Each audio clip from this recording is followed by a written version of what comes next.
یہ حقیر یہ فقیر رضوی بولتا چلا جا رہا ہے۔ حضرات قرآن کو آپ نے کیا سمجھا ہے، قرآن کو آپ نے کیا جانا ہے؟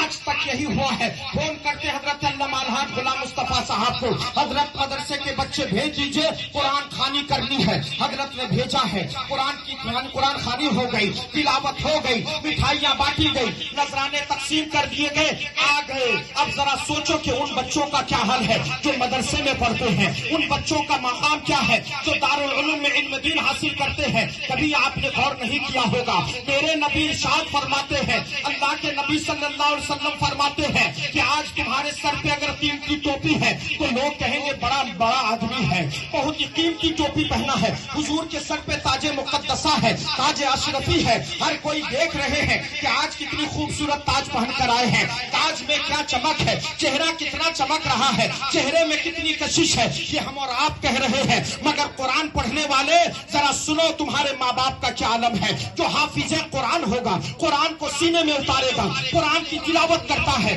محراب میں قرآن کی تلاوت، مسجد میں قرآن کی تلاوت، نماز میں قرآن کی تلاوت، مدرسوں میں قرآن کی تلاوت، گھروں میں قرآن کی تلاوت، ان کا عالم تو یہ ہے۔ نبی نے فرمایا حتی یدعو من السمت، یہاں تک کہ اللہ تبارک و تعالی مچھلیوں کو حکم دیتا ہے کہ اے مچھلیاں ان کے لیے دعا کرو جو علم دین حاصل کر رہے ہیں، ان کے لیے دعا کرو جو طالب علم ہے، ان کے لیے دعا کرو جو مدرسے کی ٹوٹی ہوئی چٹائی میں بیٹھتے ہیں۔ لیکن ماں باپ جس نے بچے کی فرقت کو برداشت کیا، ماں باپ جس نے بچے کو اپنے جگر کے ٹکڑے کو مدرسے میں ڈالا ہے، وہ ماں باپ جنہوں نے اپنے بچوں کو اپنے کلیجے سے الگ کیا ہے، ان ماں باپ کا کیا ہوگا؟ میرے نبی فرماتے بظاہر دنیا میں پھٹا پرانا لباس پہنتا ہوگا، ان کے جسم پر صحیح کپڑا نہیں ہوگا، بال پراگندہ ہوگا، باپ محنت و مزدوری کرتا ہے لیکن دل میں تمنا ہے میرا بیٹا ہے حافظ قرآن بناؤں گا، میرا بیٹا ہے عالم دین بناؤں گا، میرا بیٹا ہے وقت کے مفتی بناؤں گا، میرا بیٹا ہے مولانا بناؤں گا،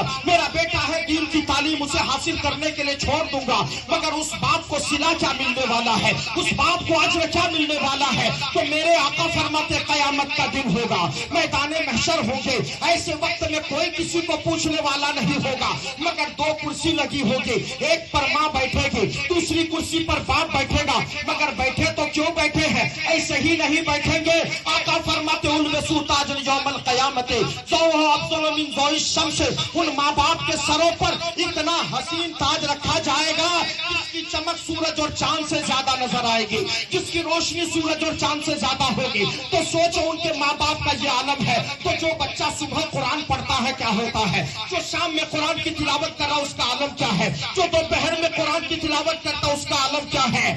دیکھیے اس بچے کا عالم یہ ہوتا ہے، عالم نہ سلطان جائے گا جنت میں، فقط صاحب ایمان جائے گا، رحمتیں پھول بچھائے گی ان کی راہوں میں جس راہ سے حافظ قرآن جائے گا، اس بچے کا یہ عالم ہوگا۔ لہذا آؤ عہد کر لو کہ ہم سوکھی روٹی کھائیں گے، بچے کو قرآن کی تعلیم ضرور دلائیں گے، اپنے گھر میں فاقہ کشی کریں گے، بچے کو قرآن کی تعلیم ضرور دلائیں گے۔